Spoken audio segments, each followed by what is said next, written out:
Olá, seja muito bem-vindo ao primeiro episódio de Diagnóstico Verso, um quadro para a gente debater de assuntos de produtos, estratégias de mercado e assuntos que o mercado não te mostra à primeira vista. Me chamo Denis Quirino, sou profissional CFP, diretor de investimentos da Verso, e hoje comigo eu tenho dois convidados de peso, meus amigos pessoais, e que com certeza vão mudar a forma como você pensa desse assunto. Fábio Garré, Leonardo Ribeiro, vou apresentá-los devidamente porque é um currículo de peso. Fábio Garré, sócio Head Sales da XP, há 4 anos já cuidando da área de COI, já passou pela Vintage, pela Voltuar, pelo Goldman Sachs, Santander, economista pela PUC, MBA de Finanças pelo INSPER. Leonardo Ribeiro, formado na Federal do ABC, teve passagem pelo Santander e há 4 anos vem mudando as experiências do escritório na distribuição de investimentos do produto. Muito obrigado pela presença de vocês, meus amigos. Denis, a gente que agradece aqui pela oportunidade, né? Como você bem falou, né? A gente está aqui hoje para buscar mudar, né, a mentalidade, a percepção, né, que os clientes da Verso têm em relação a um produto que é muito controverso, né? Mas, né, como você bem falou, né, Leonardo e eu, a gente já está quase há 5 anos, né, trabalhando um produto na área, é um produto que ele, ao longo desse tempo, ele trouxe muita evolução, né? Ele praticamente ele foi reconstruído, né? Mas eu vou deixar um pouquinho, né, disso para sem dar spoiler aqui para nossa conversa. Obrigado, Denis. Agradecer o convite. Falar, prazer acompanhar o escritório no trabalho pelos últimos anos, né? Um pouco mais de perto. E reafirmar que se tem um time de peso para falar sobre esse tópico aqui hoje, são as 3 pessoas que estão na mesa aqui hoje. Então vamos lá, vamos falar do bicho papão na internet, né? Vamos? Então, para quem ainda não sabe, a Verso nos últimos 2 anos ganhou consecutivamente entre os 15 melhores escritórios de COI dentro da XP. E nesse último ano nós ficamos dentro dos 20 melhores escritórios no quesito alocação. Então já vamos começar aqui desconstruindo que COI é sinônimo de rentabilidade ruim, senão os nossos clientes não estavam sendo bem atendidos e não estavam ganhando dinheiro. Com Né? certeza. Então, quando a gente se debruça sobre o tema na internet, a gente digita COI investimento. O primeiro vídeo que aparece é a Cracolândia do mercado financeiro. Eu tive dificuldade de achar um título neutro. Todos os títulos pejorativos, somente assessores pilantra recomendam o produto. Se te oferecerem COI, fuja da assessoria ou fuja do banco. E aí eu queria, Garré, já de iniciar com você, por que o produto é tão estigmatizado? Olha, Denis, é uma ótima pergunta, é uma ótima provocação, né? E a gente que trabalha com produto há 5 anos, né? Somos entusiastas de um produto que lá fora ele existe há praticamente, né, 5 décadas, né? Metade de um século, né? Ele teve evoluções, né, super expressivas. A gente está falando hoje de um produto que lá fora tem muito mais sofisticação do que a gente tem hoje no Brasil, né? Mas quando a gente fala do produto no Brasil, ele é um produto ainda muito jovem, né? Quando a gente pega ali as primeiras instituições que tentaram tropicalizar, né, a Structured Note, né, para o Brasil, essas instituições o fizeram ainda dentro de uma roupagem que nem existia o batismo, né, do que é um COI, né? O COI ele passou a ser uma emissão bancária, né, regulada pelo Banco Central em 2013, né? Em 2015 a CVM ela publica, né, a instrução 569, né? E basicamente a gente está quase completando 10 anos, né, que a gente tem todo esse arcabouço regulatório de pé, né? Antes disso, instituições que tentaram fazer o produto, né, montaram ali uma combinação de você comprar um CDB junto com um derivativo, isso te dava ali o que era uma nota estruturada, né, com o malefício, né, porque você tinha a tributação de um jeito para renda fixa e de outro para renda variável, né, é a partir, né, da definição, né, e do batismo do COI pela CVM que a gente unifica isso numa emissão bancária que é tributado, né, pela tabela regressiva da renda fixa, né? E aí, inclusive na XP, é quando a gente inicia a trabalhar o produto, né? Num primeiro momento, éramos uma corretora de investimentos, a gente estava ali abrindo a plataforma aberta, né, para fundos, né, para outros produtos, desenvolvendo o mercado secundário de renda fixa.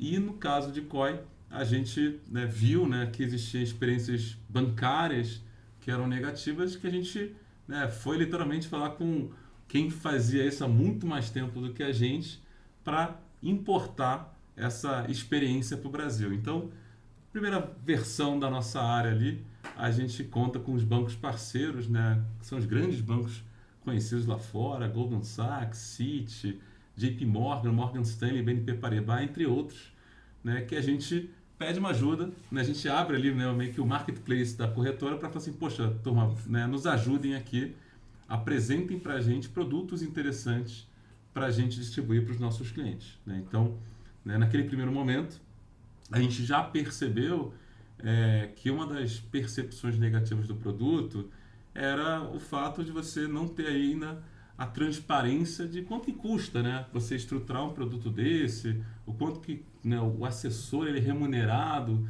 né, no processo de distribuição.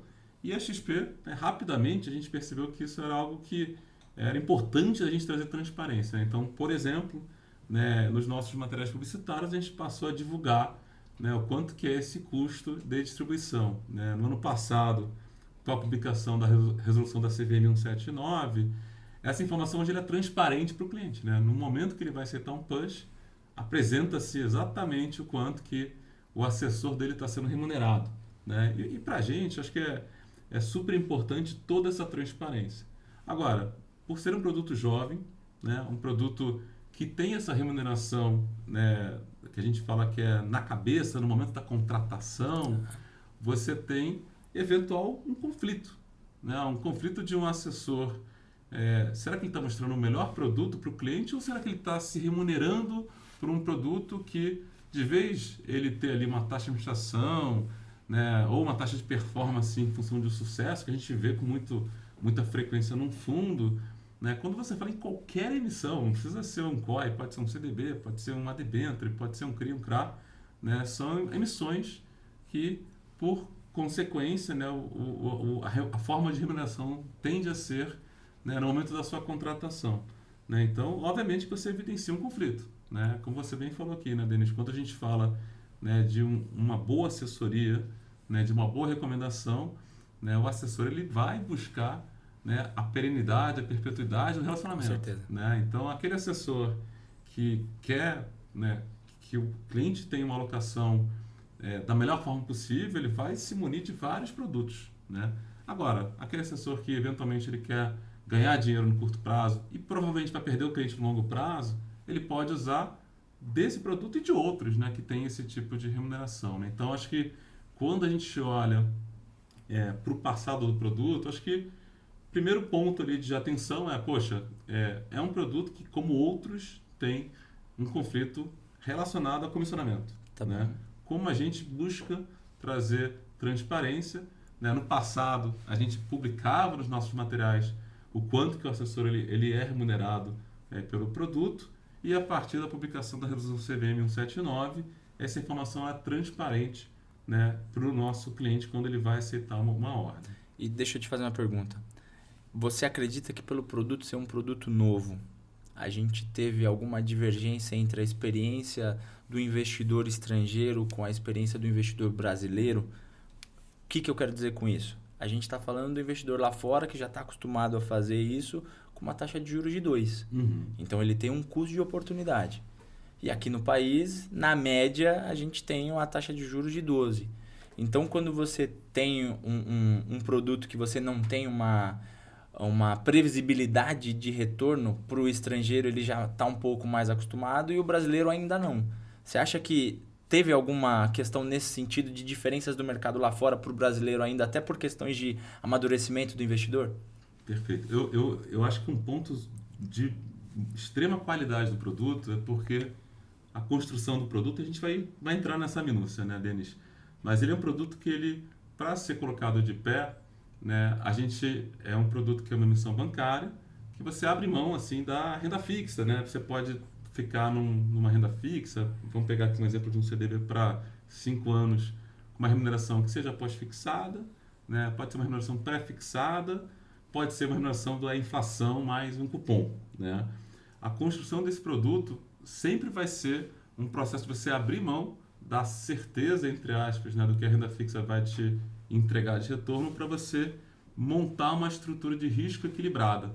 Né? Então, quando o produto nasce no Brasil, ele já nasce com um benefício que lá fora não tem, porque justamente pela ausência de juros lá fora, a gente está falando de produtos internos que são, em grande maioria, dos quais de risco de mercado, de produtos de capital protegido. Né? Lá fora é o inverso. Né? 90% da indústria lá fora trabalha produtos que o cliente ele vai colocar algum capital em risco.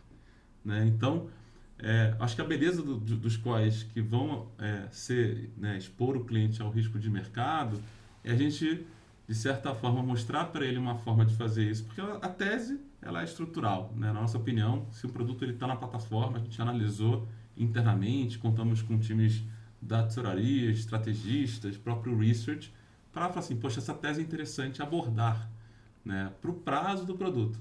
E aí a gente vai desenhar a estrutura que vai melhor fazer sentido para aquela tese. Se a gente olha para um produto que a gente emitiu há 5 anos atrás, a gente vai olhar e falar, pô, legal, a gente ou fomos assertivos na tese, e se a gente não foi assertivo, poxa, o cliente ele teve o capital investido por ele, né, nesse produto neutralizado, né? Então, acho que isso é uma beleza do produto. A gente vai ver, acho que com quanto mais emissões, inteligência, experiência a gente importar lá de fora, a gente vai conseguir mostrar para os nossos clientes uma experiência melhor do produto. Né? E aí, é muito fácil, né, quando a gente olha e aí, 5 anos exatos, 5 anos atrás, a gente estava no meio da pandemia. Né? Quem não se lembra, ali a partir de março, abril de 2020, os mercados de bolsa, né, mercados de ações estavam em frangalhos. Né? Quem em sã consciência investiria num momento como aquele, né, que o pessoal brinca com a faca caindo? Né? E aí o interessante desse tipo de produto que você neutralizando o capital, caso você tenha um cenário adverso, você teria esse encorajamento para se expor. Né? E os nossos clientes que investiram há 5 anos atrás, eles dobraram, né, o recurso investido em 5 anos.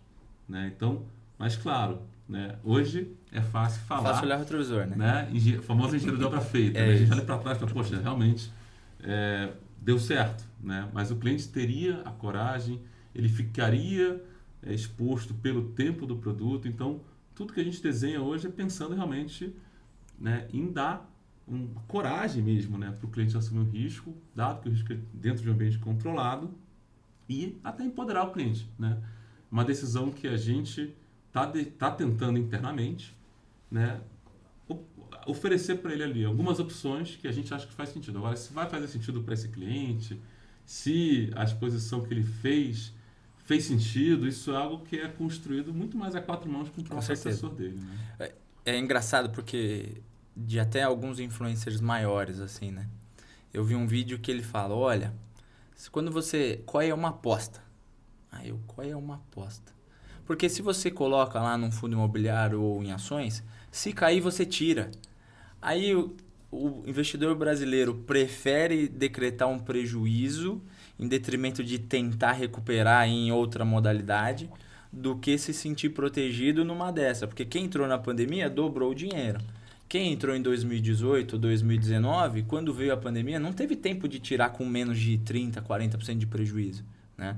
Então eu olhei aquilo e falei, olha a heurística do investidor, né? do influencer. Ele prefere decretar um prejuízo de 30%, 40% do que esperar até o vencimento para ter o capital garantido. Então é muito ali do que o investidor brasileiro olha como prêmio. Né? E aí, quando a gente olha esses vídeos na internet, o pessoal vem, é uma aposta por conta disso, e eles vêm numa explicação muito rasa do CPA 20, né? CPA 10, CPA 20. COI tem o valor nominal em risco ou o valor nominal protegido. E aí, Léo, você que é um cara mais técnico, eu queria que você trouxesse exatamente como que funciona essa estrutura, onde que vocês buscam os derivativos, como que é de fato a montagem de um COI. Maravilha, Denis. Isso é até interessante, né? Muita gente acha que tem mágica por trás, que a gente promete alguma coisa ali no documento e por trás é uma sabonetagem, né? Alguma coisa ali fictícia. Mas não, assim, algumas estruturas são até muito simples e algumas delas podem ser reproduzidas pelo investidor na própria carteira, como o Fábio comentou no começo, né? Fazia-se dessa forma, você compra uma CDB de algum banco, mistura com um derivativo, com um call de algum ativo brasileiro, você montou, em teoria aqui, né, entre fita crepes e WSD40, você montou um COI ali na sua carteira. A grande vantagem é que quando a gente faz isso via tesouraria ali de forma massificada, a gente tem diversos benefícios, além do sizing da posição, toda a manutenção do booking e das eficiências operacionais que a gente consegue ganhar. Mas super resumido, né, a gente tem dois tipos de produto muito diferentes hoje, os quais que a gente chama, né, a regulamentação chama, na verdade, desde o final do ano passado, de COIs de risco de crédito e os COIs de risco de mercado, que é o que a gente chama de COIs de participação, que é o que o mercado efetivamente está acostumado, né?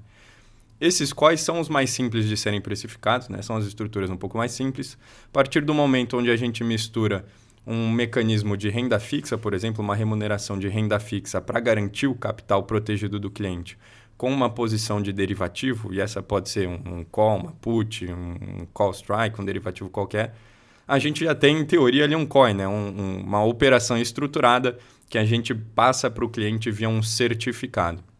Qual que é a segunda vantagem dessa posição?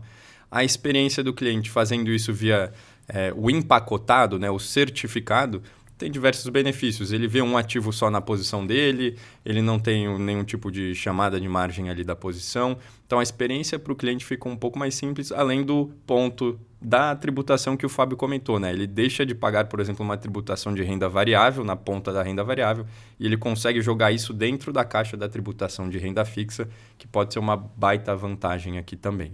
Sem contar que nessa estrutura, muitas vezes o investidor nem conseguiria montar uma posição nesse sentido, não teria acesso às opções. Isso eu falei aqui, dei o exemplo da estrutura mais básica que a gente faz, né? Mas a gente tem diversas estruturas muito mais complexas que exigem até a manutenção do booking ali por trás da tesouraria ao longo de toda a vida do produto, toda a vida útil do produto.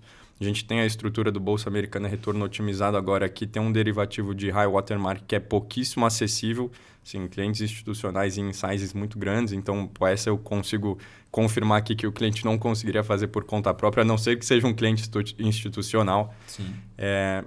E a gente consegue tratar isso de forma mais complexa, né? Além da gente propriamente ajudar o cliente a fazer a estrutura, entregar a estrutura pronta para ele, tem todo o quesito por trás, né? Tem a curadoria das estruturas que a gente faz, tem toda a parte de apoio do time de research da XP. Então, a gente traz para o cliente uma experiência, para o cliente processor, né? Uma experiência já filtrada, então a gente mata 90% do trabalho que ele teria para fazer essa estrutura, desde curadoria até a ponta da compra das posições, e a gente entrega para ele empacotado já numa experiência muito mais simples. Eu acho que assim, vale até a pena a gente dar um passo para trás, tentar reduzir o financeiro aqui, né, Denis, para quem está nos assistindo.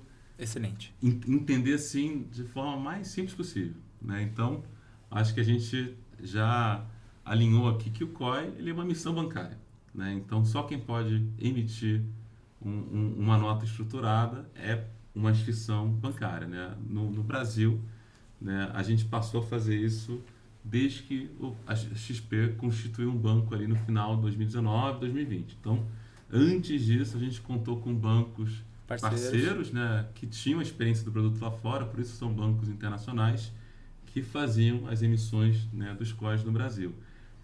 Dada a resolução recente, né, então, lembra do que a gente falou de tempo de existência do produto, né? Hoje a gente tem um pouco mais de 10 anos.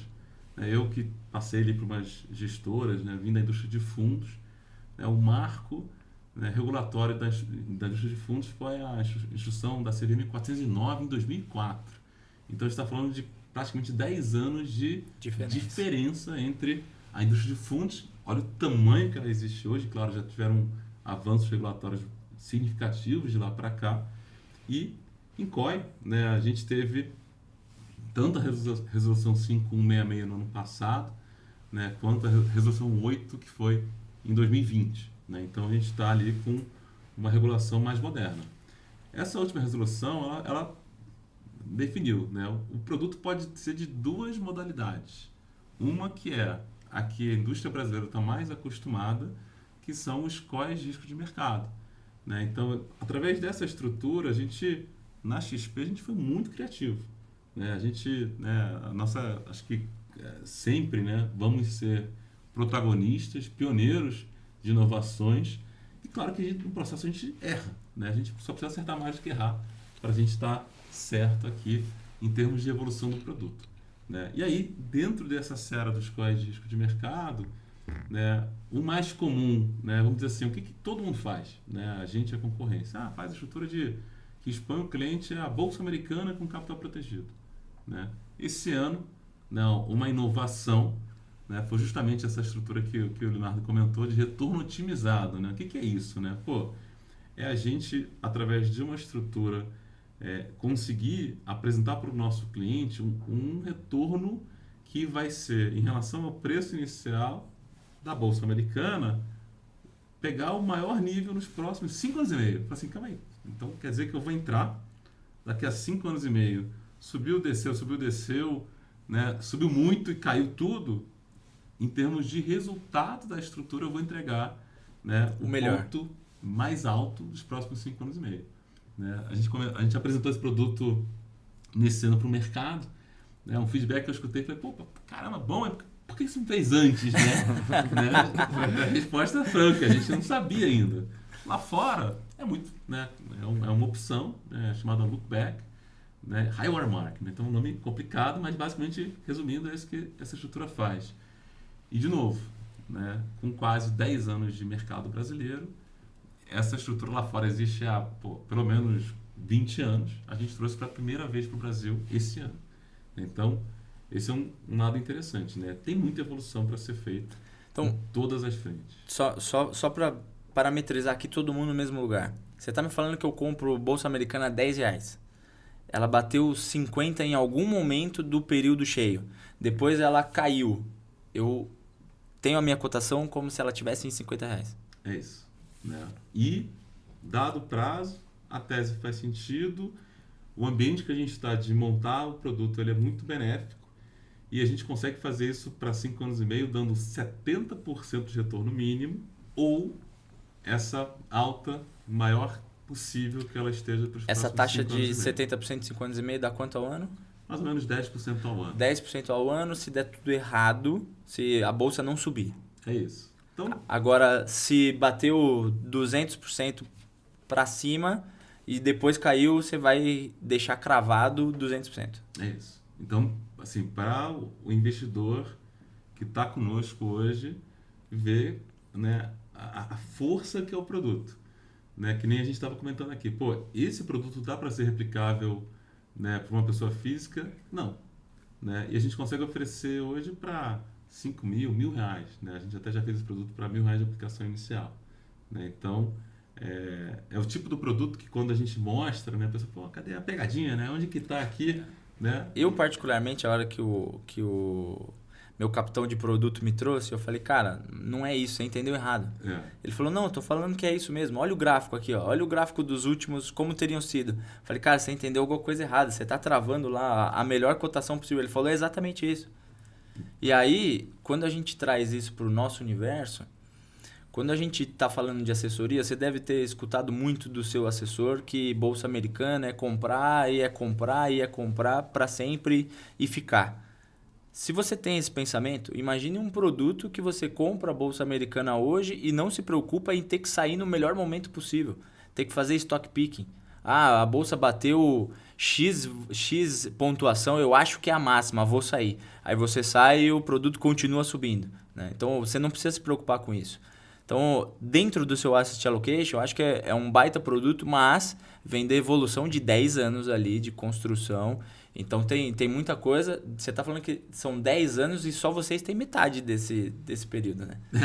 Exatamente. A gente costuma falar muito aqui, Denis, que o COI é um produto de mitigação de risco. Seja ele risco financeiro, seja ele risco de mercado. Acho que aqui é a primeira vez que a gente coloca um produto que tem a mitigação de risco de timing, que é você fazer a alocação no produto, comprometido ali, né, até o vencimento, e você não precisa se preocupar com o valor que vai bater, se está na hora de bater. Não, você pode literalmente esquecer o produto na tua carteira ali de lado, que ele vai fazer todo o trabalho duro ali para você. Porque todo mundo fala, eu quero comprar na baixa, vender na alta. Meu amigo... Se fosse fácil assim... Se fosse fácil, tava todo mundo rico. Então, eu acho que essa é uma preocupação que o cliente traz para a gente e a gente tem que ter um educacional muito forte para tirar um pouco disso da cabeça dele, porque olhar para o retrovisor é muito fácil, né? E você está me mostrando uma estrutura que você não precisa se preocupar com isso. Então, já quebra um monte de mito que é vendido na internet, que não bate o CDI, que é aposta, que tem uma série de tons pejorativos, né? E você falou perfeito, né, Denis? Porque esse produto só é adequado para o cliente que vai ficar pelo prazo dele, né? E várias vezes esse cliente já faz isso, né? Por exemplo, eu vim da indústria de fundos, né? Comum, né? Para um fundo de risco, multimercado, de ações, você nem pensa em mexer Exatamente. no produto com menos de 2, 3 anos. O horizonte de tempo tem que ser o maior possível. É claro que, dependendo da qualidade do gestor, você pode literalmente esquecer, né, aquela sua alocação. Então, é aquela coisa. Na nossa opinião, né, quando eu falo nossa opinião, a nossa governança, né, montamos comitês, pensamos em tese e a gente monta essa estrutura. Óbvio, né, qual que é o que a gente tem que um gestor não tem? Né? É justamente falar assim, putz, está tudo errado. Então, no caso dessa estrutura, o mínimo de retorno que eu vou entregar para o meu cliente é 70% de retorno em cima do valor investido por ele. E se ele tivesse diretamente na bolsa, ele poderia estar negativo, poderia estar com o mesmo capital, poderia estar com 10% no período inteiro. Então, Perfeito. ele poderia estar com resultados diversos ali. Ele tem uma estrutura de remuneração mínima de 10% ao ano naquele período cheio. É isso. E aí, resumindo, né, o que ele abriu mão? De prazo. Tempo. Né? Ele tem que ter tempo para estar no produto. Ele abrindo mão, né, de conseguir ficar 5 anos e meio nesse caso específico, mas a gente tem produtos de 5, de 3 anos mais curtos, né, claro, dependendo de qualquer tese. E aí você tem um trade-off ali que normalmente vale muito a pena, né? Acho que o COE, né, ele é um instrumento que, né, logo que eu comecei a trabalhar com ele, né, qual foi a primeira lembrança, né, técnica, né? De finanças comportamentais. Né? A gente aprende, né, por finanças comportamentais que nenhum cliente ele é avesso a risco. Né? Porque assim, nenhum cliente ligou para um assessor e falou assim, poxa, eu estou ganhando muito dinheiro assumindo muito risco, reduz aí, né? Reduz aí o risco aí, eu quero ganhar menos, né? Mas quando ele perde dinheiro, aí você tem uma ligação, né, mais difícil para fazer com o seu cliente. Claro, você está alinhado, você está bem entendido os prazos daquele investimento, tudo bem, né? Então, o qual ele entra nesse ambiente justamente das finanças comportamentais, né? E aí, pô, que a gente tem vários clientes de engenheiros de obra feitos, né? A gente está lá dentro da XP, definindo tese, estrutura, buscando assertividade, porque a gente vai ser cobrado disso, né? Mas claro, né, o que o nosso produto ele tem de capacidade que um fundo, né, de uma grande gestora não tem, é esse ambiente de você mitigar, neutralizar, né, prejuízos de capital em cenários adversos, né? Então acho que isso é algo que, de novo, né, numa alocação diversificada, e a gente sempre estimula isso, né? Acho que não só nos nossos produtos, mas em qualquer produto da plataforma, né, o cliente tem que estar diversificado. Deixa eu puxar um assunto, acho que a gente até já respondeu, mas é para deixar bem fixo para quem está assistindo aqui, que o nosso papel é no papel educacional, né? E nesse monte de informações da internet, um dos pontos principais de um dos influencers famosos aí é que assessor pilantra indica o produto, só o assessor que quer ganhar muito dinheiro indica o produto. E um dos pontos era, não deve ser indicado por um cliente iniciante. Faz sentido isso? Vou puxar aqui mais o Léo, depois ele me complementa. Acho que o primeiro ponto, né, até reforçando, né, dentro das possibilidades, a gente está falando do lado dos COEs que tem exposição a risco de mercado, é o famoso, você vai assumir o risco positivo, né? Pô, deu tudo errado, você vai ter o seu capital devolvido, né? Pode ser o principal que você investiu, mas o comum é a gente ter estruturas que remuneram minimamente o cliente ou numa taxa fixa ou uma proteção pela inflação, né? Então, Vamos pegar assim, dentro dessa seara dos COIs de risco de mercado, né? O cliente, ele tem a sua própria profissão, né? Ele está distante do mercado financeiro, né? É muito difícil, né? E aí, claro, tem ali uma seara dos day traders ou clientes que gostam de operar no mercado, que esse vai ficar muito próximo ali do curto prazo, mas o comum não é isso, né? Isso é uma exceção. A regra é o pessoal querer build up, né? Construir patrimônio, né? Para no futuro viver de renda, né? Acho que isso é o que é o mais comum, né? Então, para o cliente construir patrimônio, ele precisa assumir risco, né? A gente sabe que os juros hoje estão num patamar mais alto, mas ele já foi mais baixo, né? A gente entende que a diversificação e vão ter produtos que vão contribuir para esse processo de acumulação de riqueza do cliente, né? Então, eu acredito que para os COIs de participação que vão se expor à Bolsa Americana, a ouro, né, a temas mais específicos, a gente consegue estruturar produtos que envolvem ali a exposição a Bitcoin, né? A gente tem várias formas de contribuir nesse processo de encorajamento do cliente no processo de diversificação de carteira. Esse eu acho que é o exemplo mais clássico, porque eu tenho amigos que têm Bitcoin, porque passou aquela febre, né? Eu vou dobrar, triplicar meu patrimônio e não tem reserva de emergência. Mas ele quer fazer aquela aposta. E aí vocês construíram recentemente um produto atrelado ao Bitcoin, que para mim é a melhor resposta para essa pergunta do investidor iniciante, concorda? Sim, eu ia até puxar esse gancho aqui porque eu acho que é um paralelo super interessante. Quando você pergunta, o investidor iniciante deveria alocar no COI? Eu vou tirar o crachá de produto aqui e vou falar que em muitos casos pode ser que não. Como em muitos casos pode ser que esse investidor iniciante não deveria alocar nem em ações, nem talvez uma renda fixa de prazo um pouco mais longo, nem em fundos com menor liquidez. Eu acho que o investidor iniciante, principalmente no Brasil, ele passa muito pelo direito de arrependimento. E vocês devem se deparar com isso ao longo do tempo também, né, na história. O investidor entra no mercado financeiro pela primeira vez, e digo isso porque aconteceu com muitos familiares meus. Entra no mercado financeiro pela primeira vez, quer organizar a vida financeira dele, começa a pesquisar alguma coisa, faz a primeira alocação, passa 1 mês no mercado, 2 meses no mercado, muda alguma coisinha, já quer tirar todo o dinheiro, sai, mercado financeiro não é para ele. Volta para a poupança. Vamos voltar para a poupança, vamos comprar terreno físico. Meu pai é muito desses. Então, acho que para esse investidor iniciante que o problema não é o produto, mas sim o alinhamento de expectativa, o prazo que o investidor tem na cabeça dele, o entendimento mesmo da dinâmica de mercado e o alinhamento do futuro dele, o que ele deseja fazer, é aí que vem a importância do planejamento. Para esse investidor iniciante, eu diria que não é. Eu diria que quase nenhum produto vai ser um bom produto para esse investidor, né? Acho que esse investidor tem que passar por um período de triagem no mercado para ele poder começar a se aventurar com um pouco mais de segurança. Para o investidor que já tem um pouco mais de claridade, um pouco mais de certeza nas decisões, aí eu acho que abre uma gama muito maior de produtos para a gente trabalhar, sejam COIs, sejam renda variáveis, sejam renda fixas um pouco mais longas, produtos com menores liquidez, produtos alternativos. E aí a gente entra no paralelo do Bitcoin, né? É a mesma coisa com o Bitcoin. A gente vê muito como... Eu sou um pouco entusiasta, né, do tema. Alguns amigos sabem, quando começa a aparecer Bitcoin nas notícias, sempre vem alguém perguntar, e aí tá na hora de comprar Bitcoin, vou comprar, como é que eu faço? E eu sempre tento fazer um pouco desse advogado do diabo de, não, peraí, você viu sobre Bitcoin agora? Pera um pouco, entende um pouco mais. Não compra agora. Você está confortável em segurar essa posição aqui para o mês que vem ou você já vai mudar de ideia? Quanto que você quer segurar aqui de longo prazo?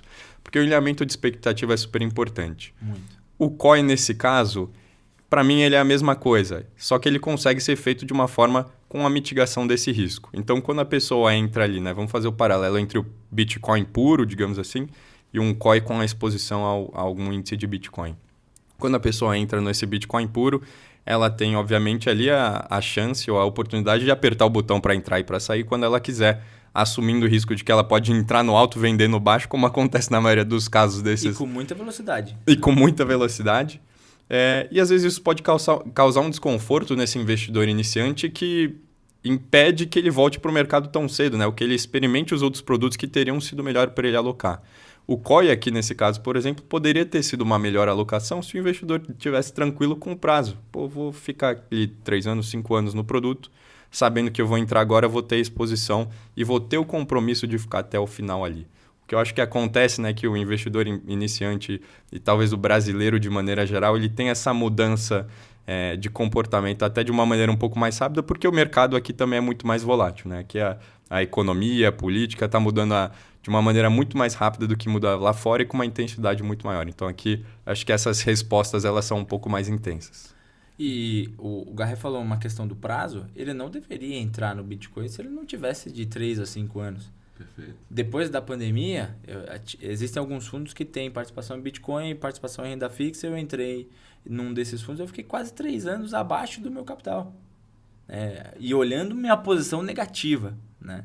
Então, as pessoas não consideram isso. E dormindo tranquilo, né, Denis? Não, que no final das contas é isso que é importante. Eu né? tinha conhecimento, então eu estava dormindo Exato. tranquilo. O produto, eu liguei pro Léo aquele dia, eu falei, Léo, vou colocar a minha mãe no produto. Ele falou, pode colocar. Liguei pra minha mãe e falei, mãe, você vai entrar em Bitcoin hoje. Ela falou, não, senhor, meu dinheiro é suado. Eu falei, não tem problema. Não tinha pênalti, então é a alta ilimitada do ativo. E se der tudo errado, ela tem o dinheirinho dela, o capital garantido. E aí a gente acertou o timing, né? Vocês acertaram muito o timing ali, foi um bom momento. Nem sempre isso vai acontecer. Foi um bom momento. Ela está com 30%, com quase 40% positivo hoje. Mas poderia ser ao contrário. Mas eu acho que esse ponto até do timing é interessante da gente comentar, né? Assim, eu entrei na XP tem quase 5 anos e eu participei ali, né? Na época eu trabalhava no Santander, eu assisti ali a grande crise financeira de 2009, né? E desde então, né, a gente acompanha os mercados. E é muito comum, né? Dado o excesso de liquidez, né, o excesso de injeção de liquidez que o Banco Central americano fez no mercado como um todo, né, não só americano como global, a gente via analistas muito sofisticados, os melhores analistas de Wall Street, né, definindo ali, né, pelas suas análises que a Bolsa Americana estava cara. Né? E aí eu brinco que eu assisti isso por os últimos 15 anos. É isso. Né? Então, na época, né, com certeza tivemos investidores, né, que tiveram acesso a essa análise e decidiram, né, não se expor a esse risco. Sendo que o principal risco é você não assumir risco, né, você não buscar essa diversificação. Né? E aí, isso é um ponto que joga muito a favor do nosso produto. Né? Porque é difícil, né? De novo, né? Quem estaria aqui se a gente soubesse a hora de entrar, a hora de sair, né, a hora de não fazer nada dos mercados. Né? Então, acho que esse é um ponto sempre muito favorável. Né? Eu acho que o produto ele tem essa licença poética, né, vamos falar assim, ele vai ser sempre um instrumento que vai te dar a possibilidade para exposição, né, neutralizando um cenário adverso. E tem um ponto legal, né? A gente fala pouco ainda sobre isso, eu tenho certeza que a gente vai falar mais sobre isso, mas que a gente está falando muito dos COIs de risco de mercado. Né? A gente, né, e aí a gente tem uma história recente no Brasil que está completando um pouco mais de 2 anos e meio, que através de um COI, né, a gente começou a sintetizar títulos de renda fixa. Né? Então, eu brinco, né? A gente está acostumado a assistir críticas, né, vários influencers que de fato apresentam o produto como algo pejorativo, né? Mas pelo menos nesses 2 anos e meio acho que ninguém ainda ousou falar mal aos COIs de crédito, né? A 566 ela batizou no ano passado, né? Criou uma linguagem própria para os COIs de crédito e a gente, na ausência dessa linguagem que hoje existe, lá em janeiro de 23 a gente carinhosamente apelidou que são os tais dos Bond Repacks. Né? Então, eu acho que é um papo super interessante. Né? Falando de investidor, né, iniciante, no mundo dos COIs de crédito, a gente hoje sintetiza uma renda fixa, né, com risco Brasil, com risco Itaú, né, com riscos de empresas internacionais. A gente, né, nesse mês, a gente está distribuindo produtos de emissão da Volvo, da Nissan.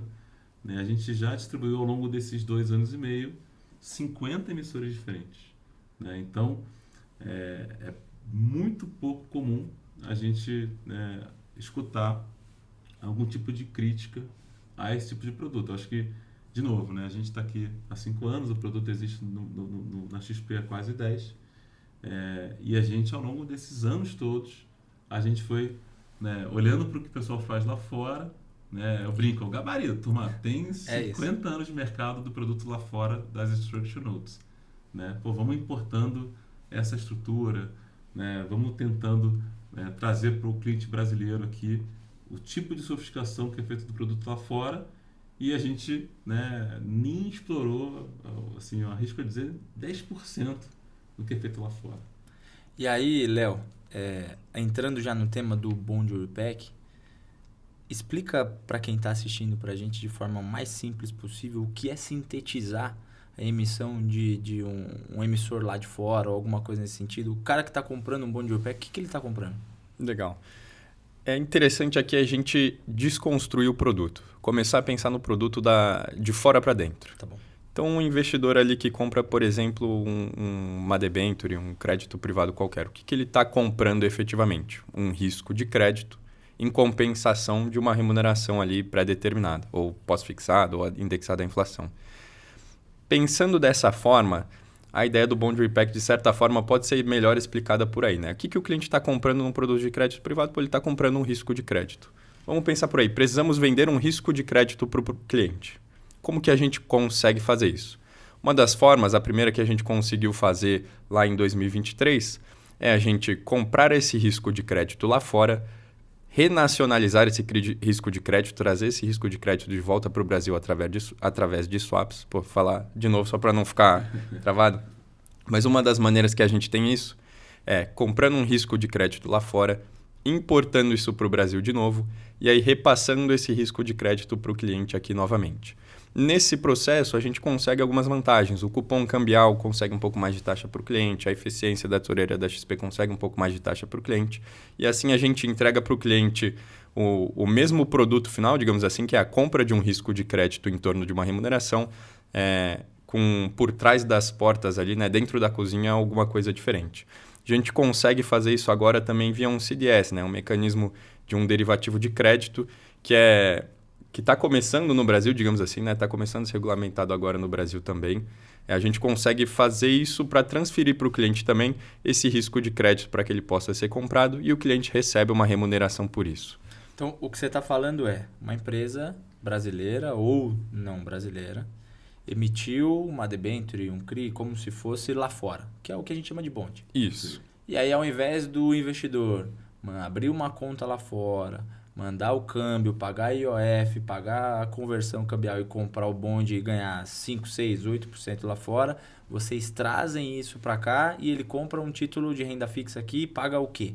Exatamente. Aqui a gente está, de novo, vindo desde a filosofia lá de trás do COI, que é facilitar o acesso para o cliente. Então, a gente faz toda a parte burocrática, digamos assim, e o trabalho duro para o cliente e entrega isso na mão dele de uma forma muito mais simplificada. Aqui o cliente ele consegue mais taxa, ele tira esse trabalho de abrir a conta lá fora, que está exposto também à tributação lá de fora, toda a burocracia de abrir uma conta internacional, que tem na XP também, que é vantajoso para o cliente que tem o patrimônio dele em dólar, mas aqui para o cliente que não quer ter esse patrimônio em dólar, não quer ter essa exposição, que pode ser uma vantagem também, dado que o dólar tem certa volatilidade, você tira essa incerteza da mesa, né? De novo, aqui você está mitigando um risco de câmbio, por exemplo, você consegue entregar isso para o cliente aqui na conta local com um pouco mais de taxa, com um pouco mais de prêmio. Um ponto que eu acho que é importante, né, reforçar é que esse produto ele vai ser acessado pelo cliente em reais. Né? Então, uma taxa pós, pré? Taxa pós, taxa pré, pode ser um IPCA+. A gente hoje consegue sintetizar esse produto que paga cupom, né, juros mensais para o cliente, trimestrais, semestrais. Tem produtos que só vão pagar o juro acumulado, né, e composto no vencimento, né, desse título. Né? A gente está falando de produtos que a gente conseguiu estruturar os mais curtos de 2 anos e os mais longos até 10 anos. Né? E como o Léo falou, por razões diversas, né? Por exemplo, quando a gente começou esse produto, né, era um ambiente de juro americano alto. Né? Então, pensando aqui, né, fazendo o paralelo com o Brasil, né? o CDI americano estava alto, né? Historicamente mais alto em 50 anos, dado o trabalho ali, né, do Banco Central, do Federal Reserve, de subir juros para apertar, né, a inflação americana, né? A gente brinca que o americano ele não está acostumado com a inflação Sim. como o brasileiro está, né? Se um título do Tesouro Americano está te pagando 5% de juros em dólares, pô, quanto que um título do Brasil tem que te pagar para remunerar o risco Brasil? Quanto que um título de uma empresa como a Petrobras, a Vale ou empresas mais arriscadas tem que te pagar para fazer jus ao risco que o cliente está assumindo, né? Quando a gente começou o produto, esses bonds, eles pagavam em dólares alguma coisa entre 8% em dólar até quase 10, 11, 12% em dólar, ali por volta de janeiro 23 até outubro 23. Então foi um momento oportuno para a gente começar com o produto, porque quando a gente comprava esse bond e a gente, né, para usar o financeiro, né, o swap é o quê? Né? Você está trocando o indexador daquele bond de 8% em dólar para X% em reais. Só que você conseguia trocar uma taxa pré bastante expressiva porque você tem um diferencial de juros, né, daqui em relação aos Estados Unidos. Então, as nossas primeiras emissões de 2023, né, que graças a Deus a gente tem várias delas na nossa carteira pessoal, foram feitas com taxas pré-fixadas bastante expressivas ali. A que chama muita atenção no começo da plataforma foi uma emissão que a gente fez em março 23, pegando um bonde de Movida, um bonde que era de 2031 vencimento, e precificou 20,14% de taxa pré-fixada. Então, o cara que entrou no COI de Movida tem uma taxa pré de 20%? 20%, pagando cupom semestral. E na época, né, a Movida é um exemplo interessante porque ela já tinha emissões locais, debêntures que pagavam muito menos, né? Então a gente conseguiu, como o Léo bem recordou, né? Esse produto só faz sentido a gente ter ele desenhado na plataforma se ele oferece prêmio em relação à renda fixa local e, obviamente, ele vai ser complementar à renda fixa local, né? A debênture de Movida ela tende a ter mais liquidez do que o COI, né? Mas é algo que a gente vai construir com o tempo, né? No mercado secundário, entre clientes, a gente vai ter esse tipo de desenvolvimento para os próximos meses na XP. E o que é importante, né? Não é só com uma empresa específica, com todos os produtos que passaram pela plataforma, né? E a gente pode falar hoje, né? Hoje a gente está conseguindo estruturar um produto que ele combina o risco Banco XP como emissor do COI junto com o risco Brasil, né? Então, assim, poxa, meu cliente pode comprar uma NTNB, né? Se ele comprar hoje uma NTNB 2035, ele vai ter remuneração de IPCA mais 7,4% mais ou menos. Se ele for no Tesouro. Se ele for no Tesouro Que é o direto. que a internet fala, olha, vai pro Tesouro, COI rende menos do que o Tesouro Nacional. Exato, né? Hoje, a gente consegue montar uma emissão de um COI feito pelo Banco XP, combinado com o risco Brasil, né? Risco soberano, né? E a precificação de uma estrutura de mesmo prazo, 2035, com pagamento de cupons semestrais, está hoje na plataforma, né? E aí, para quem está vendo, né, o gravado, a gente está em agosto de 2025, né? Importante Dia lembrar, 6. né? Está pagando IPCA mais 9,1% ao ano para o cliente. É um prêmio, né, de praticamente 150, 160 basis points em relação a um título análogo. E a gente até, o Léo fez uma conta, considerando a inflação que está implícita nos títulos hoje, o cliente que investir, né, o mesmo dinheiro numa NTNB 2035 e nessa estrutura que a gente chama de Brasil Soberano 2035, lá em 2035, na estrutura que a gente está fazendo de um COI, ele vai ganhar 25% a mais. No período. No período. Então, o mito de que o COI rende menos do que o título público, você está mostrando para mim que é ao contrário, quando você traz a estrutura de crédito. Você tem um prêmio em relação ao cara entrar lá na tela do Tesouro e comprar uma B. Eu acho que a gente... Ele vai ter menos liquidez. Vai ter menos liquidez. Mas ele... Com certeza. Mas, de novo, né? A quantidade de investidores que vão buscar alocações estruturais é muito maior do que a que vai buscar uma alocação tática numa NTN-B, né? De novo, né?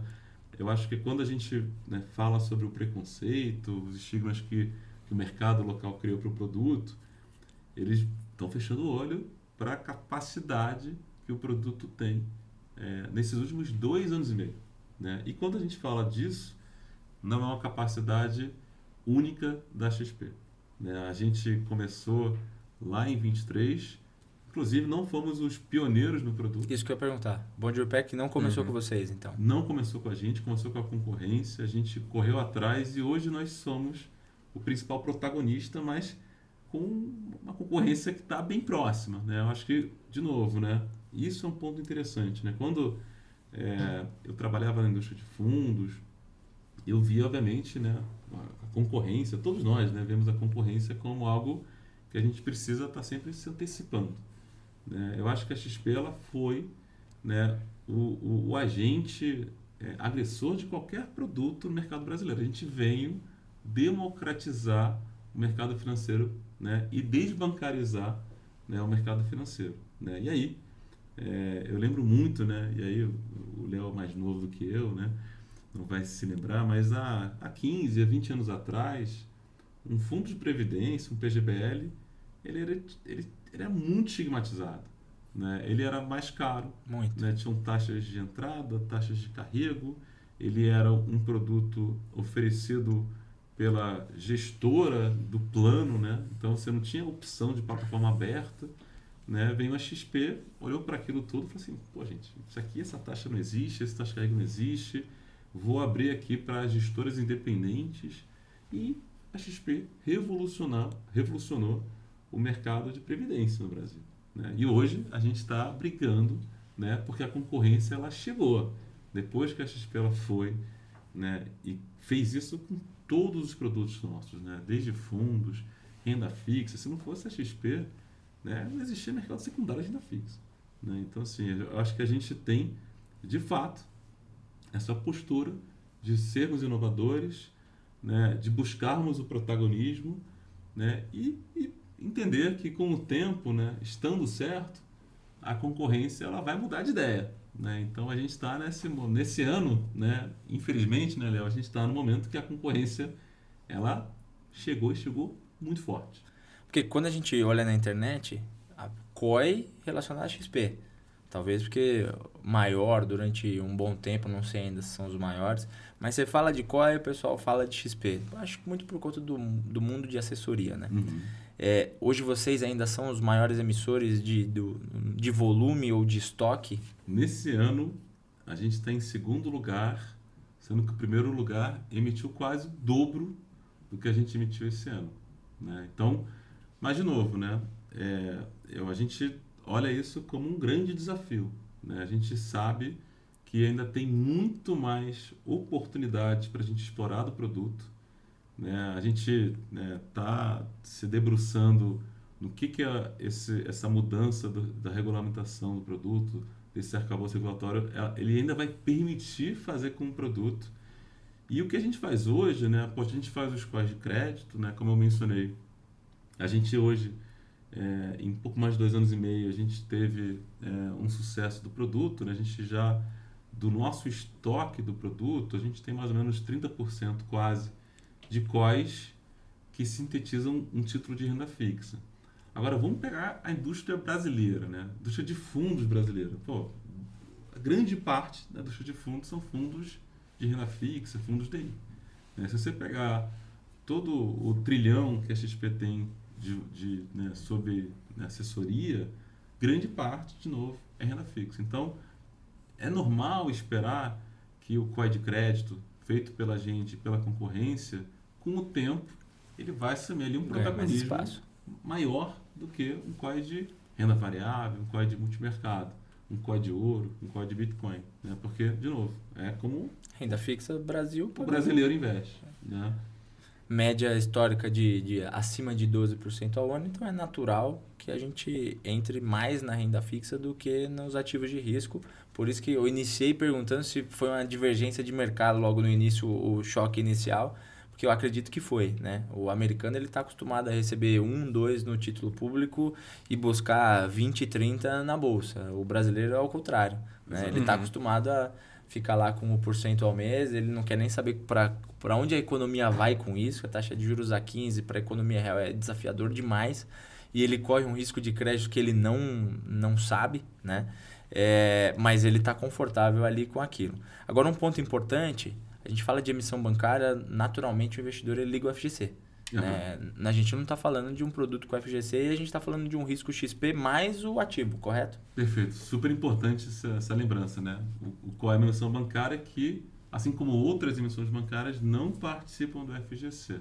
Então, quando na XP nós éramos, né, uma plataforma, distribuímos produtos de terceiros, a gente tinha o cuidado de distribuir bancos de primeira linha e, obviamente, agora que nós somos, né, emissores do produto, né, a gente também tem ali, obviamente, um rating pujante, né, um risco de crédito muito baixo, uma carteira de crédito porque a gente trabalha um pouquíssimo com risco, né, então isso é super importante. Né? E aí, nos COIs de crédito, né, de renda fixa, aí é sempre uma combinação de risco de crédito do Banco XP, eu brinco, né? Preenche aqui essa caixinha. Pode ser Brasil, pode ser Itaú, pode ser Bradesco, pode ser Petrobras, pode ser Vale, pode ser nomes internacionais, como a gente já teve no passado, Ecopetrol, Pemex, dentre outros. Né? Como eu mencionei, desse produto a gente distribuiu mais de 50 emissores diferentes.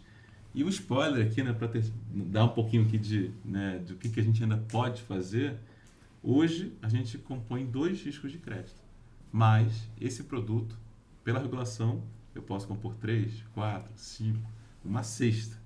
Né? Então, muito provavelmente o nosso avançar do produto é trazer índices, né, de crédito, Legal. uma cesta de ativos. Como se fosse um fundo renda fixa, por como exemplo. se fosse um fundo de renda fixa ali, a gente compondo riscos e, obviamente, né, tentando, com isso, entregar mais retorno para os nossos clientes. Show de bola.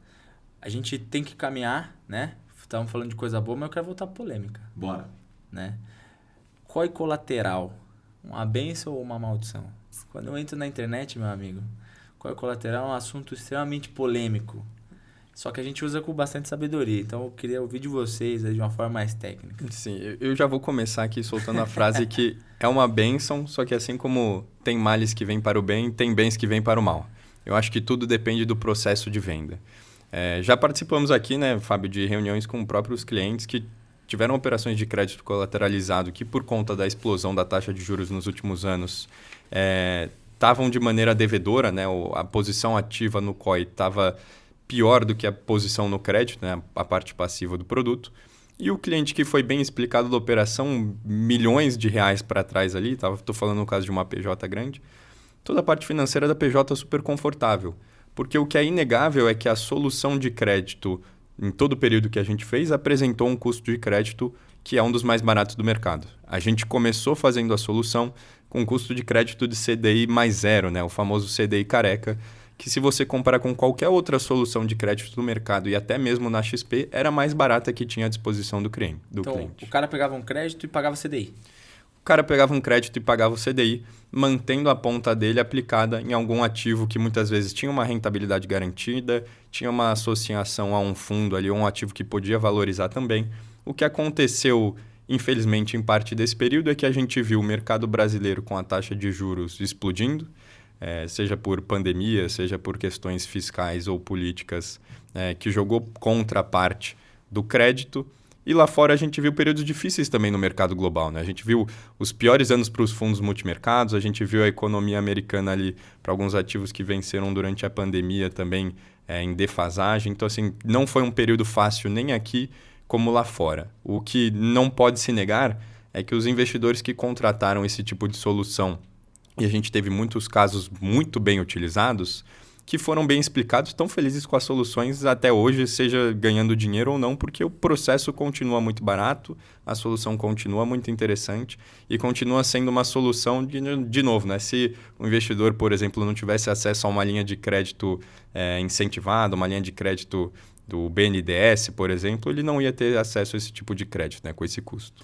Eu acho que é um ponto bacana, né? De novo, a gente lembrar e contextualizar o que é isso, né? Que solução é essa que a gente está falando, né? Então, né, lembrar que a gente, junto com a montagem da operação bancária da XP, que é quando a gente começa a fazer as emissões de COIs de risco Banco XP, risco proprietário, a gente olhou para o mercado lá fora e a gente viu que era muito comum, né, a solução de crédito colateralizado com notas estruturadas, né? Então, o que a gente fez? A gente tropicalizou essa solução, né? O COI, ele é uma emissão bancária, né? A nossa área, ela não tem a visão de funding, né? A gente nasceu uma área de produtos debaixo de uma corretora. Quando a gente vira banco, né, o nosso produto ele continua sendo um produto que a gente tem uma forma de buscar bons produtos, não buscar captação, né, para a operação bancária, né? Eu acho que isso é muito importante, né? Um banco que emite COI, ele está gerando funding, né? Eventualmente, um banco grande local, na outra ponta, ele está pegando funding barato e emprestando um crédito caro, né? Então, ele tem uma forma de, né, pensar o processo de emitir um COI diferente do nosso. A gente tem um pensamento muito mais para o produto. Né?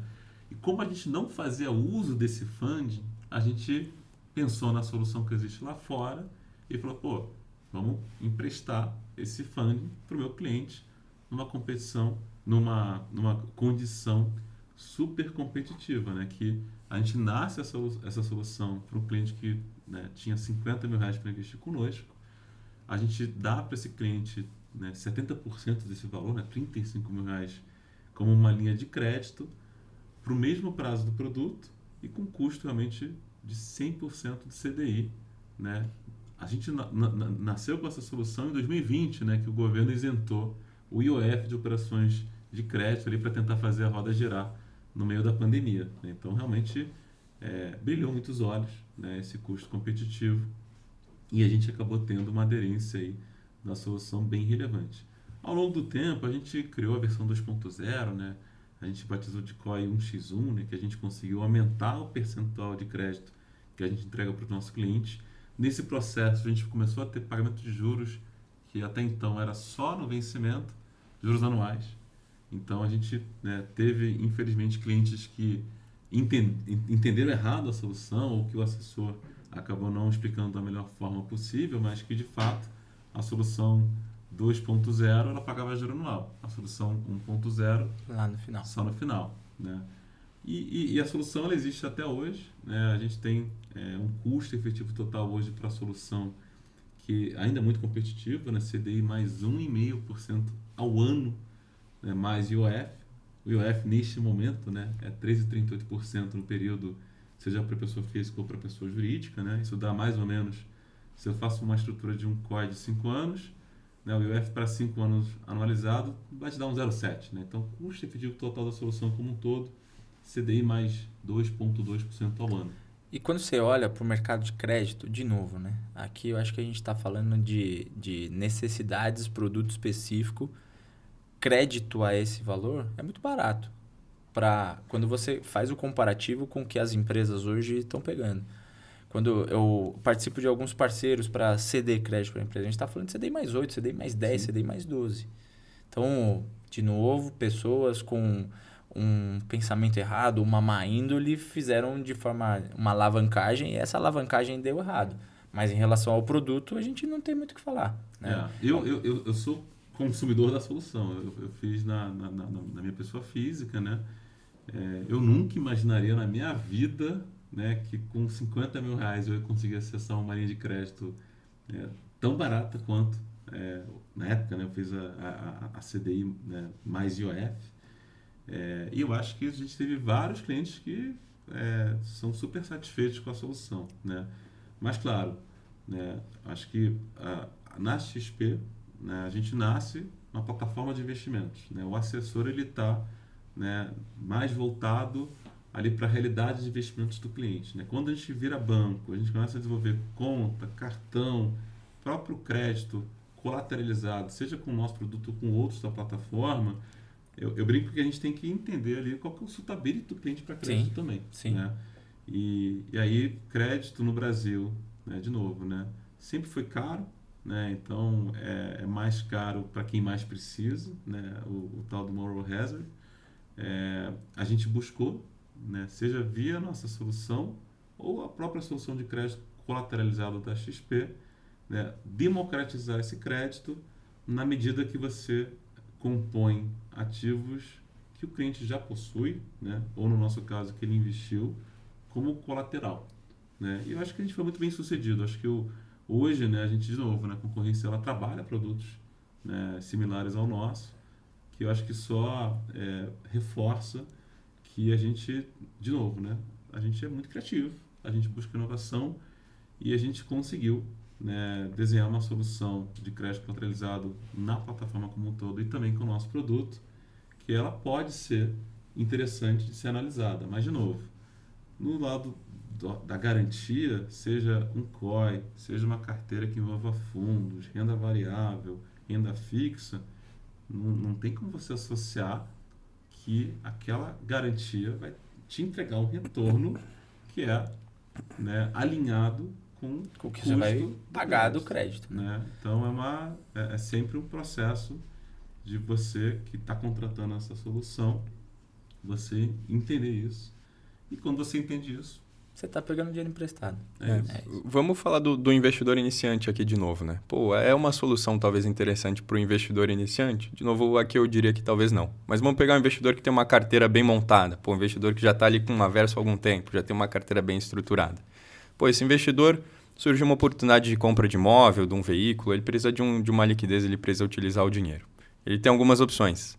Ele pode vender os ativos que ele tem com liquidez ali, desfazer a posição dele e fazer essa compra, adquirir esse bem. Ele pode entrar, por exemplo, num consórcio e pagando parcela ali, mensalidade, até ele ser contemplado, por mais que ele possa usar lance embutido, etc., outras estratégias para tentar ganhar esse crédito, que aí ele perde também essa ideia de time, né? Ele não sabe necessariamente quando isso vai ser entregue. Ou ele pode fazer um financiamento imobiliário, ele pode fazer um financiamento do veículo e pagar ali taxas de juros muito maiores.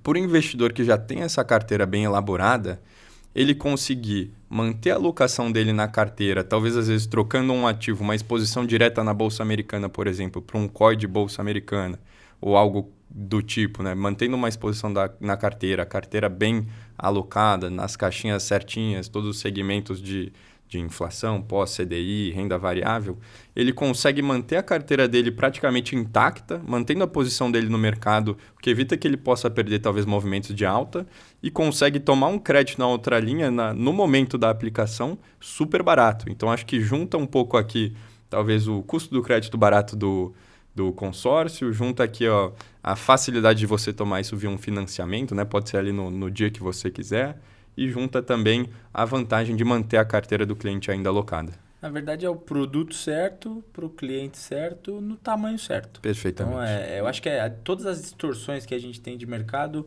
vêm com tamanho, vêm com um produto mal explicado. Porque o problema aqui, a gente já chegou no conceito que não é o produto. Eu acho que é aquela famosa máxima, né? A diferença do remédio para o veneno é a dose. E aí, pra gente encerrar, vamos falar de comissão? Vamos. Kimono aberto aqui. Claro.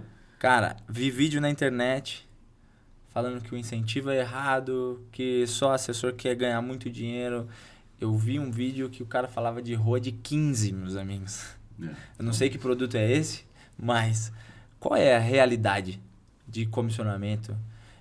Recentemente a gente teve aquela questão da Grizzly falando que a XP precisava vender COI para se manter. O que é verdade e o que é lenda? Vamos lá. Eu acho que o ponto principal é entender como que o produto ele é concebido, né? E como existe a remuneração da sua distribuição, né? Então, vamos dizer assim, ele tem duas formas de gerar receita para uma instituição que emite COI. Uma na sua estruturação, né? Você tem pessoas super gabaritadas, um time técnico, né, bem robusto para fazer tudo isso que a gente apresentou hoje, né? Como é que essa turma consegue entregar, né, IPCA mais 9,1% nesse título sintético e a BIT entrega, sei lá, IPCA mais 7.000%. Né? Isso já líquido de custos de estruturação e de distribuição que o cliente ele paga. Né? Sem come cotas, sem taxa de performance, Né? sem surpresas no período, né? Então assim, eu acho que o fato é que a resolução da CVM 179, ela foi excelente para o produto. Né? Porque, de novo, no nosso dia a dia, a gente já buscava oferecer essa transparência, né? Com uma linguagem ali nos materiais publicitários que evidenciavam o quanto que o assessor é remunerado para distribuir o produto. Né? Então, de fato, né, 15%, né, não sei que produto é esse. Isso é deisada. Né? Não é COI, né? Da XP, pelo menos. Né? E óbvio, né, acho que a gente hoje tem produtos que se o assessor, perdão, se o cliente ele lê no aplicativo dele o quanto que o assessor dele está sendo remunerado para alocar num COI, ele vai ficar até triste com o assessor, porque a gente apresenta essa taxa diluída em função do prazo. Então, vou pegar um caso, né, bem óbvio aqui. Essa estrutura de Brasil. Né? Brasil, 2035, IPCA mais 9,1% ao ano. Né? A remuneração do assessor para essa estrutura é de 2% sobre o valor investido pelo cliente. Né? A gente está falando de uma taxa, de uma remuneração de 0,2%, dado que a gente está falando de uma emissão 2035, né? 0,2% ao ano. Né? E aí uma conta bem simples, né? 2% dividido por 10 anos. Né? Não é nada demais. Né? A gente tem uma remuneração para estruturação, mas, de novo, né? A gente viabilizou, né, um produtaço para os nossos clientes e a gente acha que se a gente conseguisse, claro, entregar mais taxa, com mais comissão para o assessor e a gente ganhar mais na estruturação, pô, seria excelente, né? Mas, de novo, acho que a gente consegue algo muito diferenciado. Né? Lembrando, né? Se a gente está falando de 2% de remuneração para o assessor, esse 0,2% ao ano, né? Pensa que eu estou falando de uma diferença de mais ou menos, né, 1,6% ao ano que essa estrutura oferece em relação a uma B. Né? Então, eu não estou comprometendo, né, existe uma expressão no mercado, o alpha share, né, a divisão do quanto que a gente está trazendo de benefício para o cliente está muito maior do que a remuneração, né, do assessor. Aí, né, um pouco do porquê disso, a concorrência chegou também. Né? A gente sabe, né, que a gente vai precisar sempre ter o melhor produto do mercado brasileiro para a gente conseguir atrair dinheiro de fora. Né? A gente, em mais de um fórum, né, a gente, na Expert, né, nas nossas discussões internas, a XP ela está só começando. Né? A gente tem um oceano vasto ainda para explorar. Né? A gente ainda vive um mercado extremamente bancarizado que a gente tem ambição de ser a maior casa de investimentos. Ainda falta, né, um chãozinho ali para isso. E a gente quer que o nosso produto ele participe desse processo.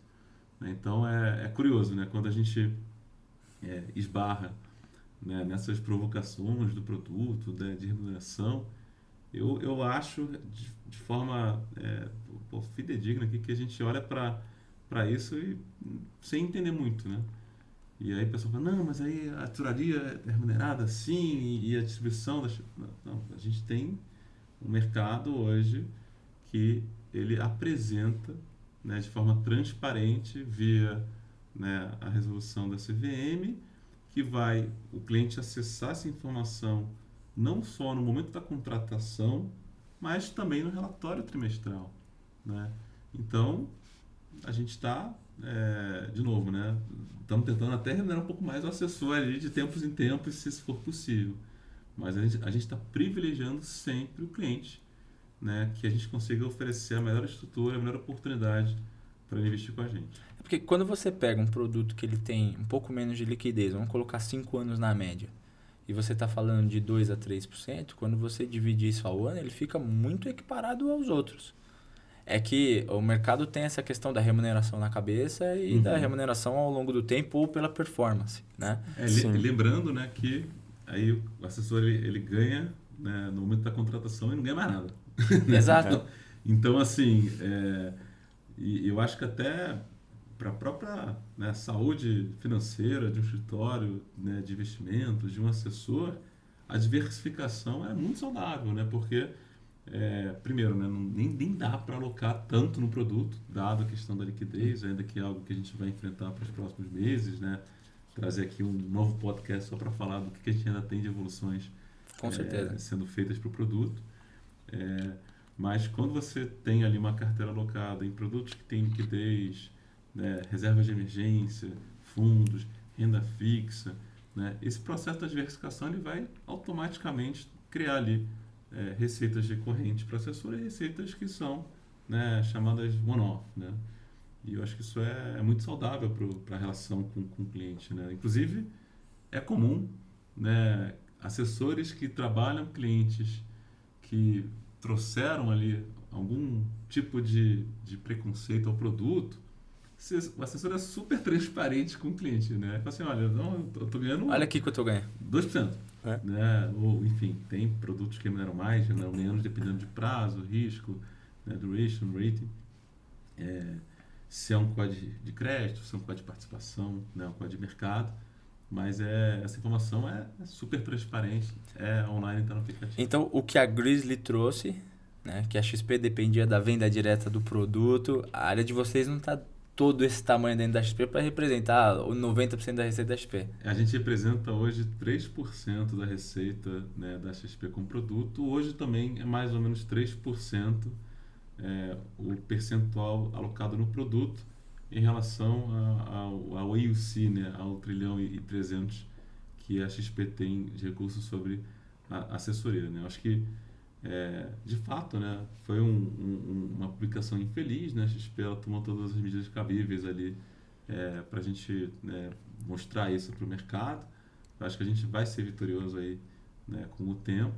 E, de novo, acho que a gente sabe que, né, cada vez mais a gente for atacado pelo mercado porque a gente trouxe um incômodo, né? A gente contou aqui de alguns casos, né, seja com previdência, com fundos e com COI, que a concorrência reagiu, né? Então, com certeza, a gente está aqui para incomodar, né? Senão a gente, né, não era pioneiro. Não era pioneiro, não era inovador, não era protagonista, e isso faz parte do nosso DNA. Show de bola. E eu vou adicionar um comentário aqui também, Denis, que de fato não tem nada errado com a remuneração do assessor. A gente, óbvio, defende bastante essa pauta, mas tem um assessor que eu acompanho também que ele fala de forma bastante explícita, que é assim, ó, cliente, eu vou ganhar, comparando com a B, na NTNB 35 eu ganharia R$1.000, no COI eu vou ganhar R$1.200 aqui. Na sua ponta você ganharia R$1.000 na NTNB, no COI você vai ganhar R$1.500. Perfeito. O combinado ele não costuma sair caro. E aqui até a ideia da gente fazer esse podcast também, né, é que para o assessor que está tranquilo, para o assessor que está acomodado, eu vou usar aqui a palavra, que ele fica ali no feijão com arroz, que ele não é curioso. Eu acho que muito importante no papel da assessoria você ser curioso, né? Tem o mercado brasileiro, muda a cada 6 meses.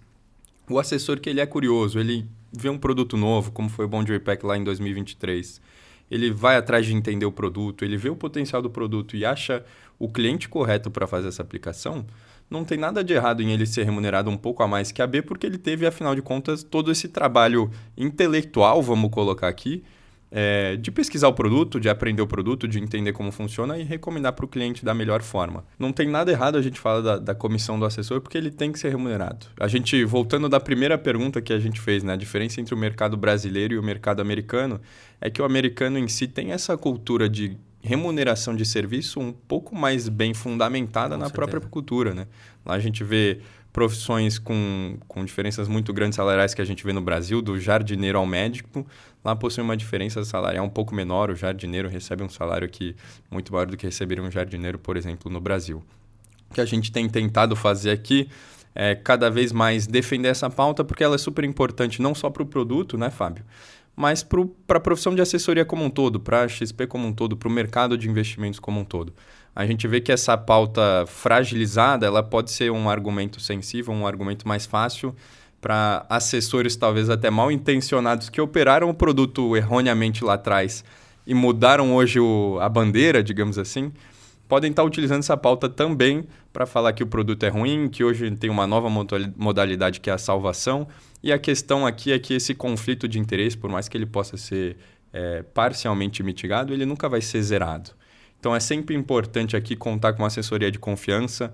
A gente costuma brincar que uma assessoria é um relacionamento de longo prazo. De longuíssimo prazo. É quase que um casamento, né? Você tem que se dar tão bem com o seu assessor quanto você se dá com a sua mulher ali, com os seus familiares. Porque no final das contas, quanto mais no longo prazo, onde a gente está falando aqui, estatisticamente, mais chance da gente ter sucesso. Um investidor amador, por exemplo, que fica olhando no mês seguinte, olhando a conta amanhã, a chance dele não ter estômago e acabar caindo nas ciladas da inteligência emocional, né, do mercado emocional aqui, e ter algum tipo de prejuízo ou uma experiência ruim no mercado e não voltar a operar perdendo oportunidades, ela é muito maior. No mercado é tão simples quanto ou você tem paciência ou você tem estômago. Aqui em COI a gente costuma jogar um pouco mais do lado da paciência, porque tanto a paciência como o estômago eles são remunerados de forma diferente para o investidor. Eu acho que qualquer profissão você tem o profissional bom, o profissional ruim.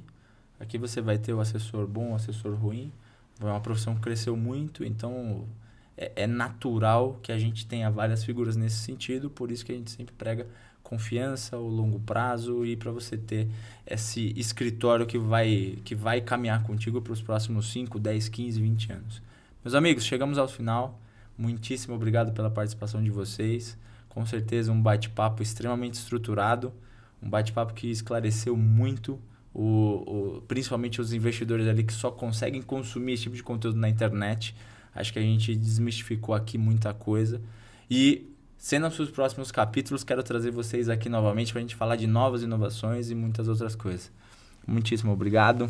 Obrigado mais uma vez, turma. Muito obrigado. Acho que é sempre um prazer estar dividindo conteúdo com um escritório que ele está justamente pensando no melhor para os nossos clientes, né? Como você falou, né, Denis? Eu acho que essa profissão é uma profissão que ainda tem anos e anos de evolução, né? O mercado ele vai fazer esse filtro, né? O assessor que ele não, né, tiver ali um compromisso, né, com o seu cliente, ele vai perder para um assessor que está realmente fazendo ali um bom trabalho, né? Então a gente confia, né, que a Verso ela vai com certeza estar conosco aqui por bastante tempo, fazendo um excelente trabalho, né? E de novo, acho que só tenho a agradecer aqui a oportunidade. Parabenizar a Verso mais uma vez por 2 anos consecutivos, sendo um dos exemplos de trabalho do produto, né? Tanto por questão de qualidade, ideia de alocação, e que venha o 3º prêmio. Maravilha. Para você, nosso investidor, espero que tenha gostado muito do conteúdo, que tenha saído mais rico do que entrou nesse vídeo. Aqui o nosso objetivo é sempre um objetivo educacional, de confiança, de longo prazo, e tragam temas, né? Siga a gente na rede social, aqui nos comentários, tragam temas que vocês queiram ouvir, para que a gente possa ter uma conversa transparente e muitas vezes polêmica como tivemos hoje. Muito obrigado e até a próxima.